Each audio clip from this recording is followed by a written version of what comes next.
Hello, magic makers, and welcome back to the Metaphysical Apothecary. We are your hosts, Megan and Shannon. We are also known as the Scorpio Sisters, and we are here to explore the mysterious, magical, and the arcane. Shout out to Molly Roberts. Check out her YouTube channel. Yes. One of her videos was about how ridiculously funny it is that as badass witches, we're all afraid to work in our Book of Powers or Book of Shadows or Grimoires. And that definitely kicked my butt into gear. And I do now a lot of Magpie Magick just so I can add those materials to my Book of Power. So you use a lot of mixed media in your grimoire. Yes, yeah. I've definitely taken spreads from manga books that have seen better days, that have fallen pages out and don't have complete stories. And I've taken that art and pasted it right into my Book of Power. Yeah, that's a good example of how Magpie Magick can help us do two more things for our magic. One, develop an extremely personalized and custom path. Nobody else's path is going to look exactly like yours. It will be 100% custom because nobody is going to have the unique perspective of your goblin treasures that you do. Mm-hmm. The second thing it can do is you develop an even deeper understanding of the meaning and purpose of magical tools and objects because you've created your own from scratch. Intuitive and accidental magic. Which happens a lot with Magpie Magick. Yes.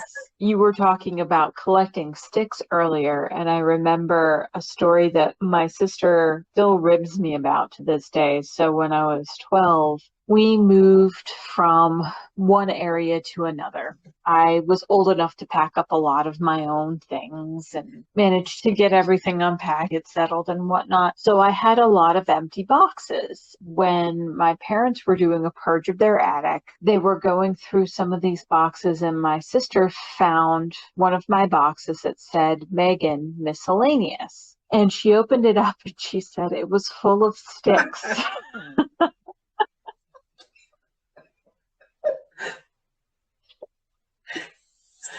Yes. This was so typical to me and the way that I work that she didn't even ask. She just looked at me for a very long time and then made sure that I got my sticks. And it was like you were saying earlier, this feels good in my hand, or this has a cool pattern in the bark, or the branches look like a claw, or, you know, it could be any of those things. Or all of those things. It's just a... I liked what you said earlier about how you go through wands. So many of us have been taught that a wand is something sacred that you take the time to make and you choose the perfect items to go on it, and that's your wand permanently. But there's no rule that says that that has to be the case. I view wands as very natural tools to direct your intention. And if it's created from wood, wood falls off the tree. It rots. It becomes part of the earth. So at some point in time, your wooden wand doesn't necessarily have to contain the same amount of magic unless you've consecrated in that way. If that's your type of magic, if that's your type of wand that you want, that's perfectly fine. But I don't see all wands the same way. That way, whatever energy I've put into it can be returned and gifted back to earth, back to nature, and continue the cycle.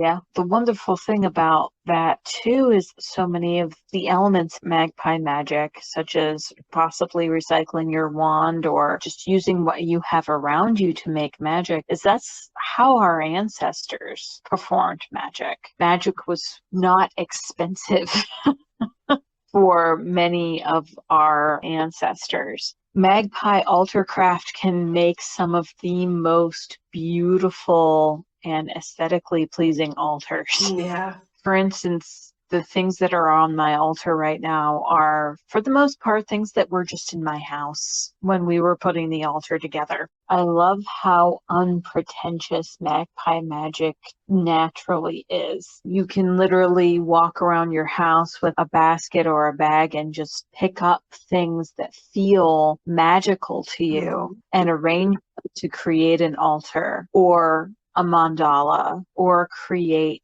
a junk oracle, which is what I definitely plan to do. Or a magpie sacred grid. Yes. Magpie object sacred grid.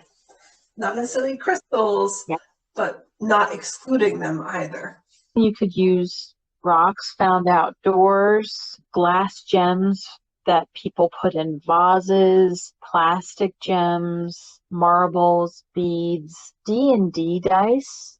I have an 8-sided D&D die that I found randomly in the parking lot, and it's on my altar.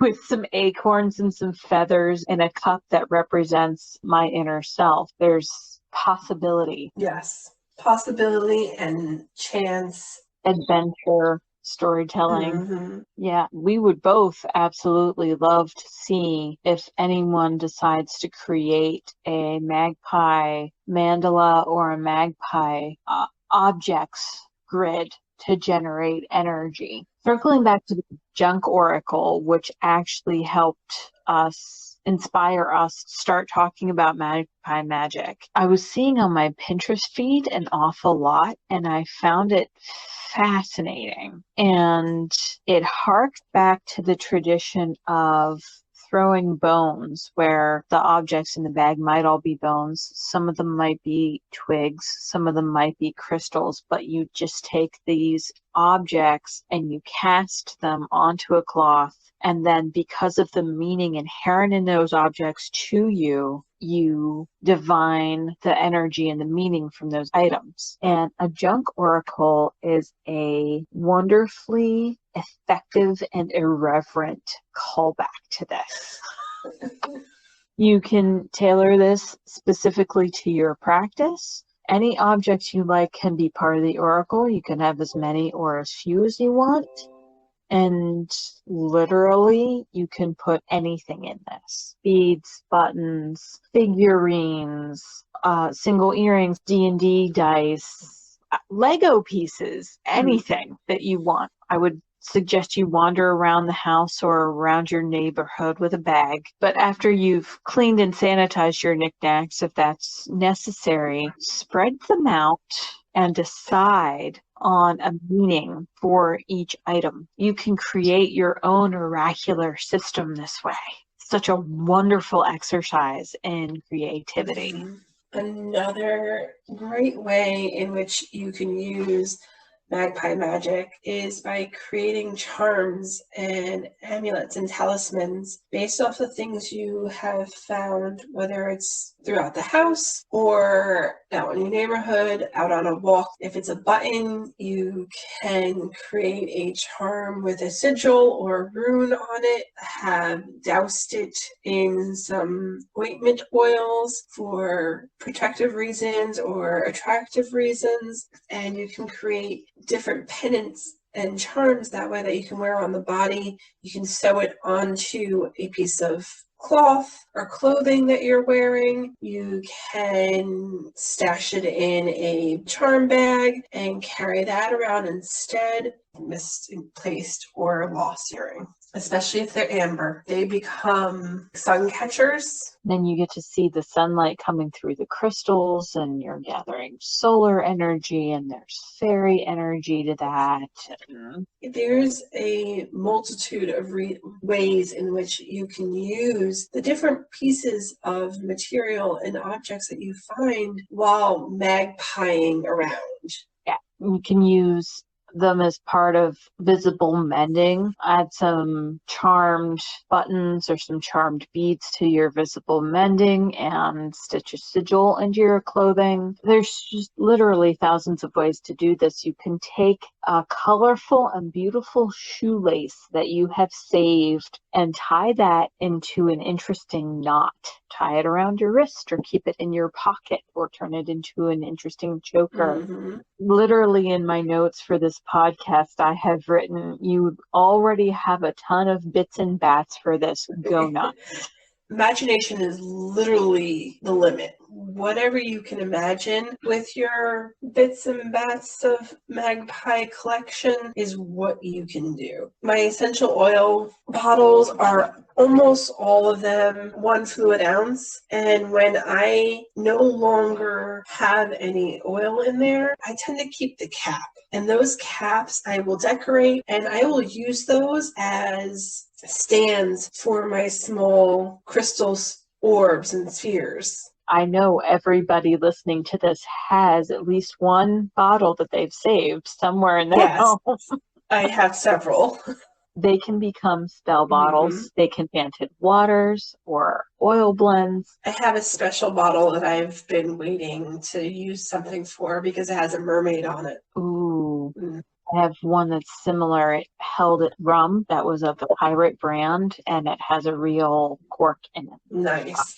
I have a cannonball bottle. I also have a Lucky Buddha beer bottle, which is green glass and Buddha shaped. And you have to keep that. And those becomes exactly what Megan said. They have become spell bottles meant for different purposes.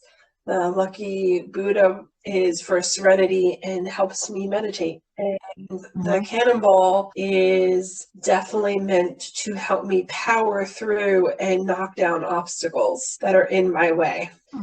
They would be incredible for creating magical beverages and lemonade or iced tea. Yes, they would be. I also use my bottles and jars that I find through, culinary purposes. Eventually you end up with empty jars that you've washed out. And instead of recycling it, I keep it. They hold my magical materials as well. The bottles as well as the jars end up being well used in my craft. For me, one of the things that I used to do as a child in calling up energy and creating mandalas and patterns, we had a bunch of different kinds of game pieces when I was a kid. We had regular dominoes, black ones, white dominoes with black dots, and then we had a set of triangular ones, which was very interesting to me as a child. And then we had a couple of Jenga sets. So I would sit and play with these for hours, just arranging them in different patterns, using them to build different towers. As an adult witch now, I realize that the different shapes and forms that I was creating with these things could easily conduct different kinds of energy. I did that with popsicle sticks. Very nice. We would collect popsicle sticks. I would create different towers and I would actually glue them together. And at one point in time, I created a lighthouse, and the lighthouse itself didn't survive, but the base did. Ended up being a bowl for a very long period of time. That's very cool. Right. That's all we have on the topic for today. Thank you so much for listening in, and we hope you'll join us again next time. In the meantime, you can follow us on Instagram, Facebook, and go to our blog for some more witchy wisdom, as well as check out some of our original art on Society 6 for sacred decor and more. Thank you again for joining us, and go make some magic and live your best life. Bye. Bye, everyone.